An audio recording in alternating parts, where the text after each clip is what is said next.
ফিলিস্তিনের স্বাধীনতাকামী সশস্ত্র গোষ্ঠী হামাসের রাজনৈতিক প্রধান ইসমাইল হানিয়া নিহত হয়েছেন। ইরান সফরকালে গুপ্ত হত্যার শিকার হয়েছেন হামাসের রাজনৈতিক প্রধান। এ তথ্য নিশ্চিত করেছে আল জাজিরা ও বিবিসি। আন্তর্জাতিক গণমাধ্যমের প্রতিবেদনে বলা হয়, তার নিহত হওয়ার খবর এক বিবৃতিতে নিশ্চিত করেছে ফিলিস্তিনি সশস্ত্র গোষ্ঠী হামাস। ওই বিবৃতিতে হামাস জানায়, তারা ইসমাইল হানিয়ার মৃত্যুতে শোকাহত।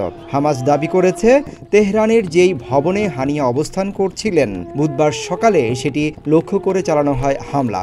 আর বিশ্বাসঘাতক ইহুদি হামলায় ইসমাইল হানিয়া ও তার এক দেহরক্ষী নিহত হয়েছেন।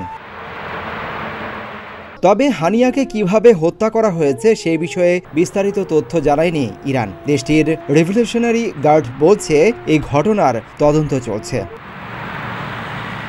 এর আগে মঙ্গলবার হানিয়া ইরানের নতুন প্রেসিডেন্ট মাসুদ পেজেশকিয়ানের অভিষেক অনুষ্ঠানে যোগ দিয়েছিলেন এবং ইরানের সর্বোচ্চ নেতার সঙ্গে দেখা করেন। চলতি বছর হামাসের রাজনৈতিক প্রধান হিসেবে পুনঃনির্বাচিত হন ইসমাইল হানিয়া।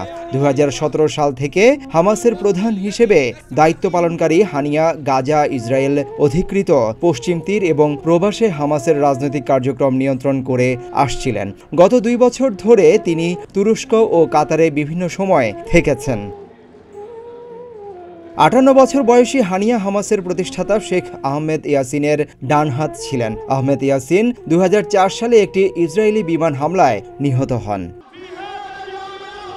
2006 সালে ফিলিস্তিনি সংসদ নির্বাচনে হামাসের আশ্চর্যজনক বিজয়ের সময় হানিয়া সংগঠনের রাজনৈতিক নেতৃত্ব দেন। ওই নির্বাচনে প্রেসিডেন্ট মাহমুদ আব্বাসের নেতৃত্বাধীন ফাতা পার্টিকে পরাজিত করেছিল হামাস।